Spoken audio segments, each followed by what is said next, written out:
Сәлем достар, Кодтан тыс әңгіме подкастының кезекті шығарылымына қош келдіңіздер. Бүгінгі эпизодта біз өте маңызды әрі көпшілікке таныс тақырып туралы сөйлесетін боламыз. Тақырыбымыз код жаза алмаймын деген қорқынышты қалай жеңуге болады. Мүмкін сен де компьютер алдында отырып, мен бұны істей алмаймын деп қобалжыған сәттерді бастан өткізген шығарсың. Мұндай сезім көптеген жаңа бағдарламалаушыларда болады. Алайда бұл қорқынышты да жеңуге болады. Және біз бүгін осы туралы ашық әңгімелесеміз. Импостер синдромы барлығымызда болатын сезім. Алдымен мынандай сұрақ туындауы мүмкін. Импостер синдромы деген не? Жай сөзбен айтқанда, бұл адамның өз жетістіктеріне өзі сенбеуі. Менің қолымнан іс келмейді, мен нағыз бағдарламашы емеспін деген ойға берілуі. Егер де сенде дәл осындай сезім болып жүрсе, уайымдама. Сен жалғыз емессің. Зерттеулерге қарағанда, IT саласындағы мамандардың жартысынан астамы өмірінің бір кезеңінде импостер синдромын сезінеді екен. Яғни, ең тәжірибелі деген бағдарламашылардың өзі кейде өз біліміне күмәнмен қарайды. Менің өз басымнан өткен оқиғаны айтайын. Есімде алғашқы жұмыс күнімде команда жиналысында отырғанда, жан-жағымдағы әріптестердің бәрі маған нағыз кәсіби, өте білімді жандар болып көрінді. Ал ішімнен өзіме, мен бұл жерде лайық емеспін, жақында бәрі мен түк білмейтінді біліп қояды деп қорқумен болдым. Нағыз импостер синдромы деген осы.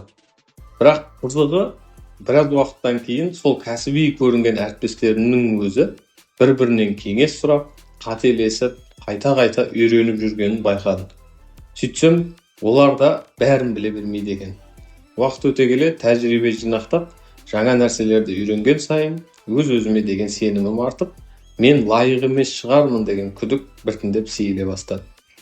Егер сен қазір өзіңді мен шын бағдарламашы емеспін деп сезініп жүрсең, бұдан шығудың жолы өз жетістіктеріңді мойындауға үйрену.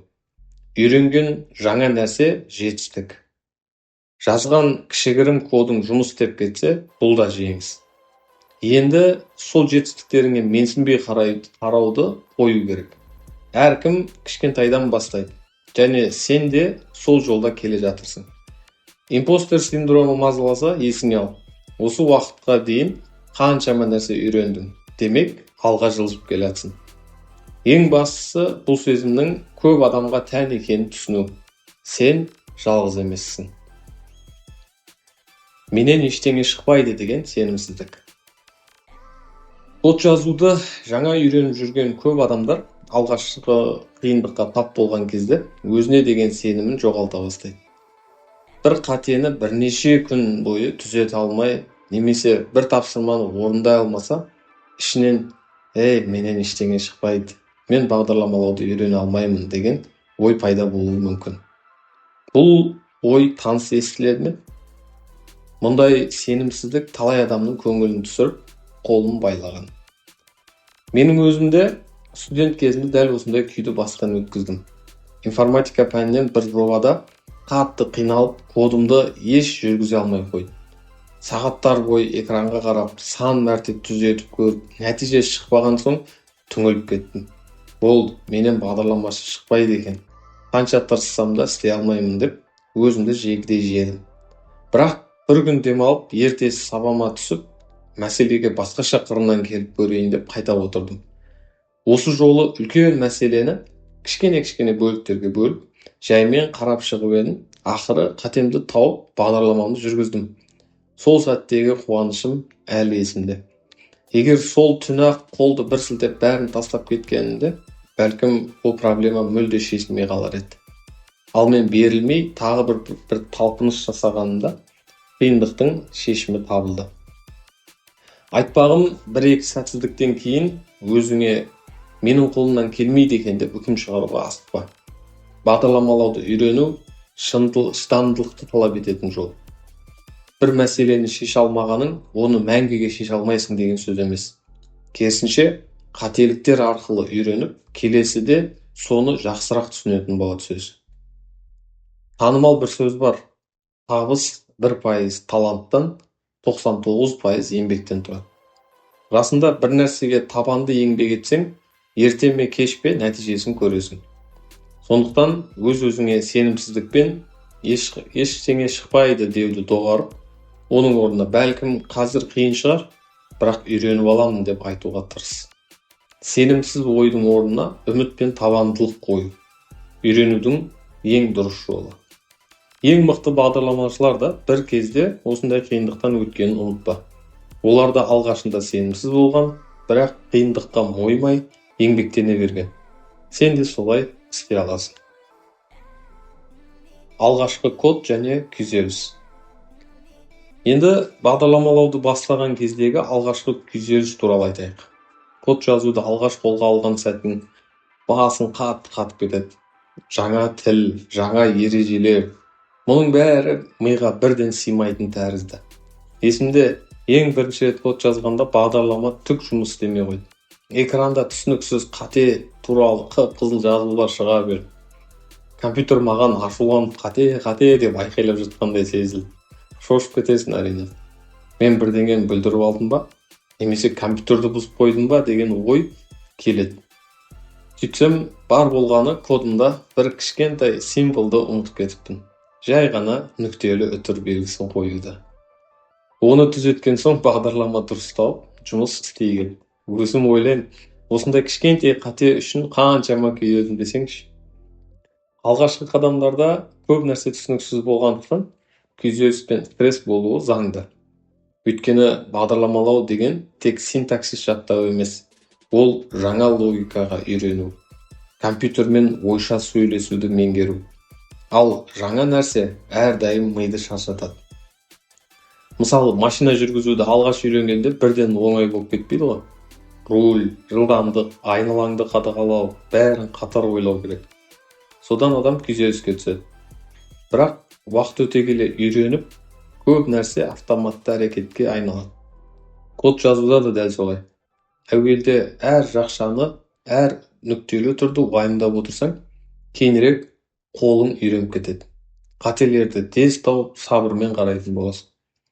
Сондықтан алғашқы код жазғанда қатты қиналып, күйзеліп кетсең, бұл қалыпты жағдай екенін өзіңе ескертіп қой.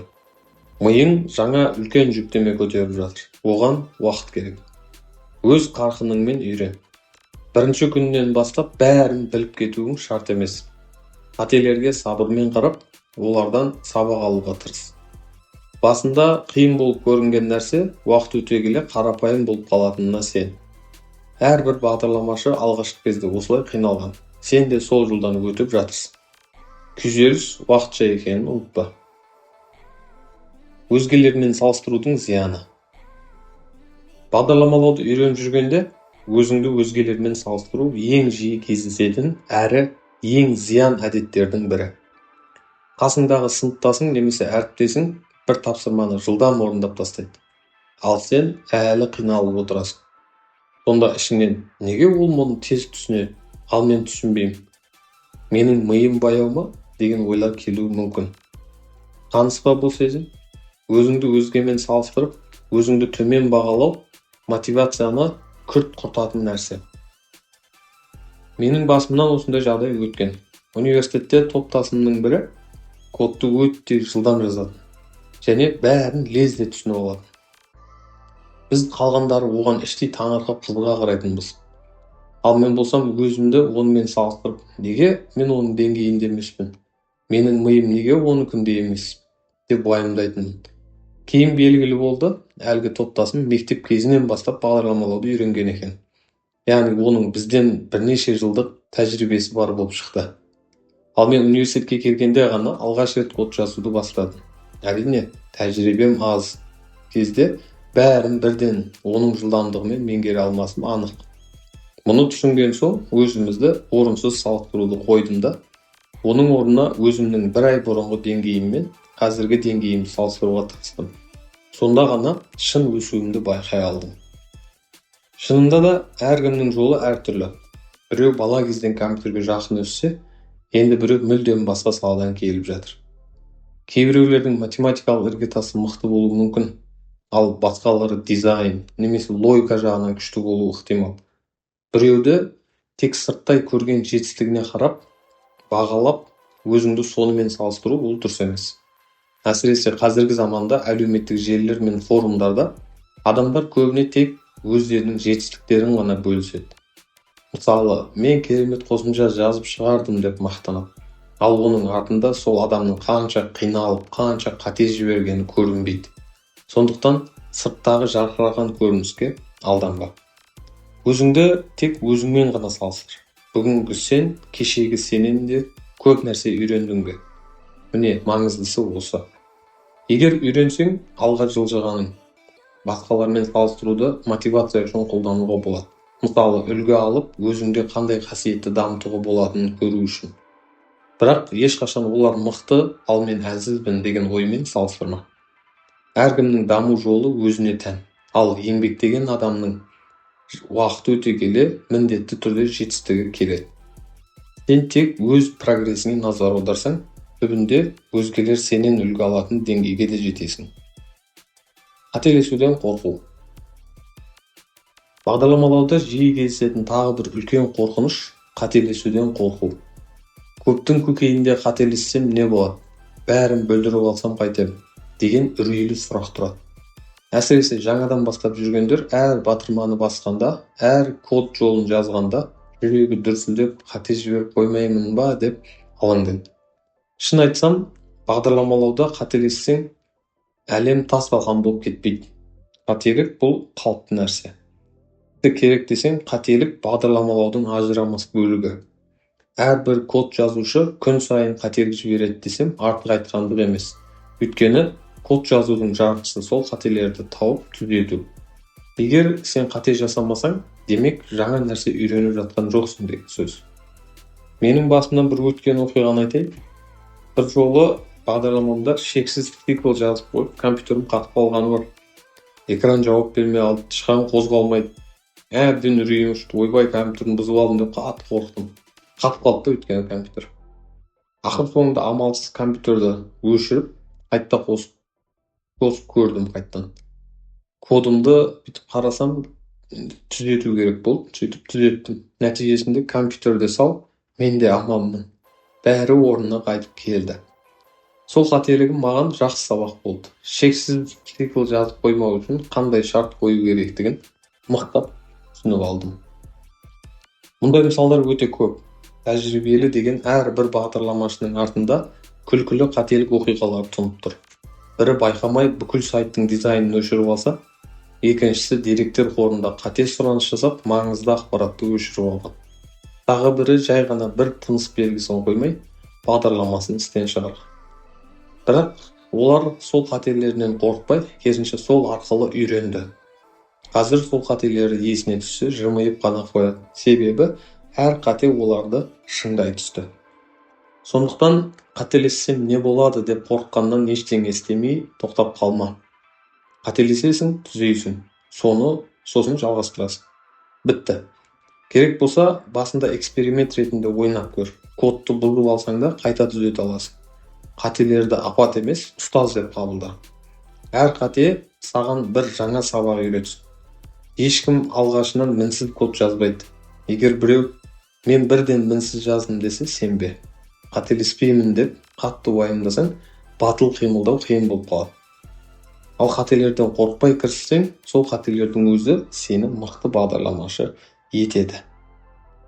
Бағдарламалау тек генийлерге арналған емес. Кейде код жазу тек ерекше дарынды, өте ақылды генийлердің қолынан келетін шығар деген ойлар болады.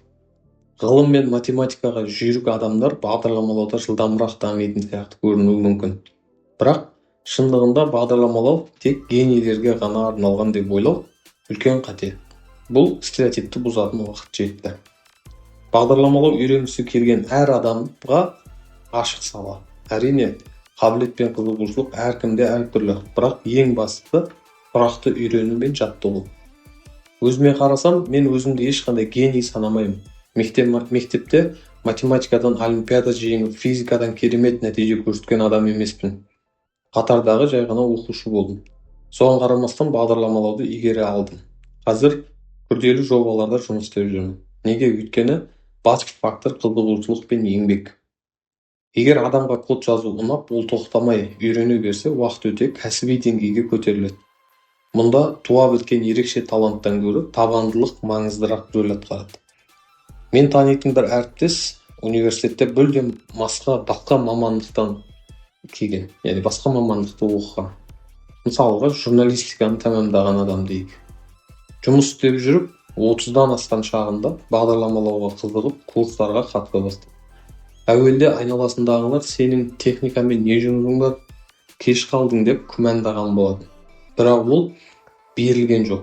Күндіз жұмыстан кейін түнде отырып код үйренді. 2 жылдың ішінде бірнеше шағын жобалар жасап, тәжірибе жинақтады. Ақыры өзіне жаңа мамандық ашып, IT компанияға жұмысқа тұрды. Қазір сол кісі білікті бағдарламашы ретінде қызметте жоғарылап үлгерді. Ол да ешқандай ғажайып данышпан емес еді. Бірақ табандылығы мен қызығушылығының арқасында үлкен жетістікке жетті. Осындай мысалдар көп. Көптеген мықты бағдарламашылар туа бітті данышпан емес. Олар да қарапайым жандар. Бірі музыка саласынан келсе, бірі биологиядан келіп бағдарламалауды үйренген.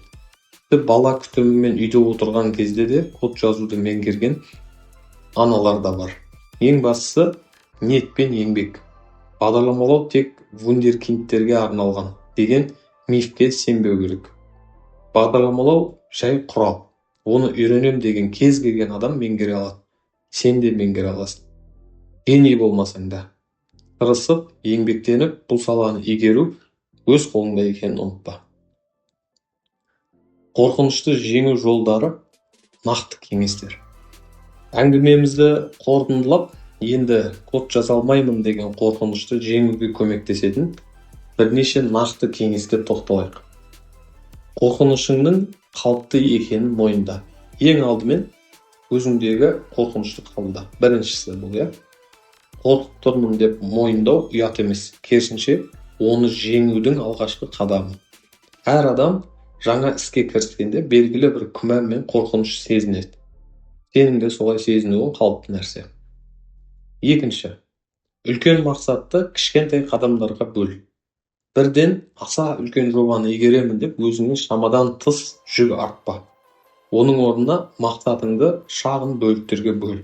Мысалы, алдымен бір кіші функцияны жазып көр, одан кейін келесіне өт. Әр кішкентай тапсырманы орындаған сайын өзіңе деген сенім арта түседі. Шағын жеңістер үлкен жеңістіктерге жол ашады. Үшінші, тұрақты түрде тәжірибе жаса. Код жазуды үйренуде үздіксіз тәжірибе өте маңызды. Күнде болмаса да мүмкіндігінше жиі уақыт бөліп практика жаса. Жай теорияны оқып қана қоймай, оны іс жүзінде қолданған сайын қорқынышың азая береді. Тұрақты тәжірибе нәтижесінде сенімсіздіктің сейілетіні сөзсіз. Төртінші, қателерді үйрену мүмкіндігі деп қабылда. Қате жасасаң, өзіңді кінәлай берудің қажеті жоқ.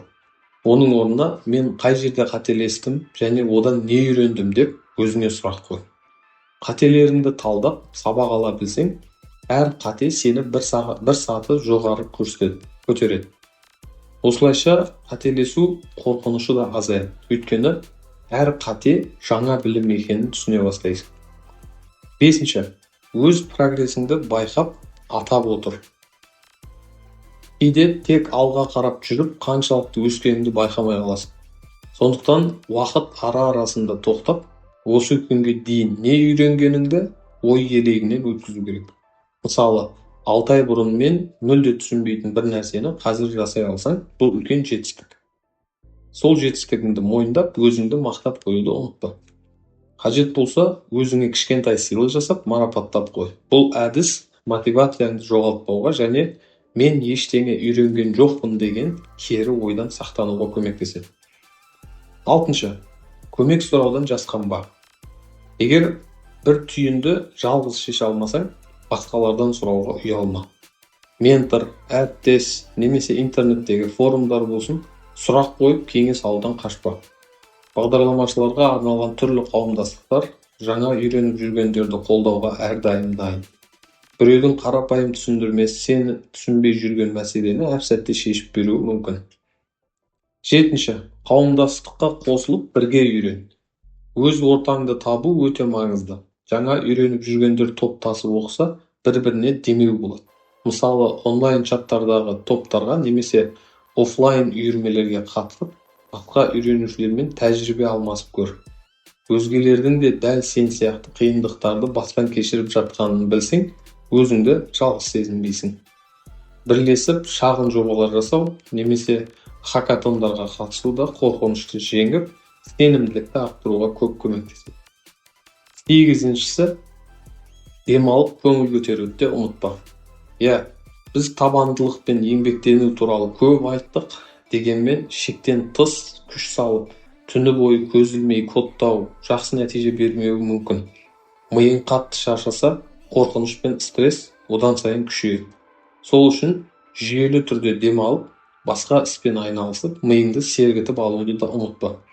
Кейде ең күрделі мәселелердің шешімі біраз уақыт мүлде басқа нәрсеге көңіл бөліп келген соң өзі-ақ табыла кетеді. Бағдарламалауды ара-тұра ойын ретінде қабылдап, қызық жағынан қарауға тырыс. Сонда қорқыныш сейіліп, жасаған ісіңнен көбірек ләззат ала бастайсың. Қорытынды. Бақыттылық табыстың кілті.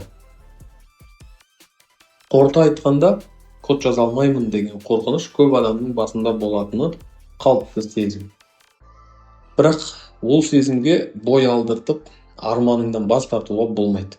Бүгін біз талқылаған импостер синдромы, өз-өзімізге сенімсіздік, алғашқы кездегі күйзеліс, өзгелермен салыстыру, қателесуден қорқу, бұлардың бәрі де жеңуге болатын өткінші кедергілер. Ең бастысы, сен бұл жолда жалғыз емес екеніңді түсін. Бағдарламалауды меңгеру барысында сен сияқты қиындық көрген, қателескен, бірақ ақыры мақсатына жеткен жандар өте көп. Сен де солардың бірі бола аласың, және болашақта талай биіктіктерді бағындырасың деп сенемін. Өзіңе деген сенімді бірте-бірте қалыптастырып, кішкентай қадамдармен алға жылжи бер. Қателесуден қорықпа. Өзіңді басқалармен салыстырып қамықпа. Код жазу тек генийлердің ісі емес, жүрегі қалаған жанның қолынан келетін нәрсе. Бәлкім, дәл қазір сен жазып жатқан шағын бағдарламаң ертең үлкен бір жобаның бастауы болар. Ең бастысы, әр күн сайын жаңа бір нәрсе үйреніп, алға басып келе жатқаныңды ұмытпа. Егер осы айтқандарым сенің көңіліңе аз да болса демеу болып, шабыт бере алса, менің мақсатымның орындалғаны. Енді қолыңды пернетақтадан тартпай, идеяларыңды жүзеге асыруға кіріс. Сенің қолыңнан келеді. Миллиондаған бағдарламашы да дәл сен сезінген сезімдерді басынан өткеріп, оны жеңіп шыққан. Сен де солай жеңіп шығатыныңа кәміл сенемін. Осымен бүгінгі подкаст эпизодын аяқтаймыз. Тыңдағандарыңыз үшін көп-көп рахмет. Есіңізде болсын, сіз жалғыз емессіз, және бағдарламалау әлемінде өз орныңызды табатыныңызға мен кәміл сенемін. Келесі эпизодта қауышқанша амандықпен болыңыздар. Әр код жазудан ләззат ала беріңіздер.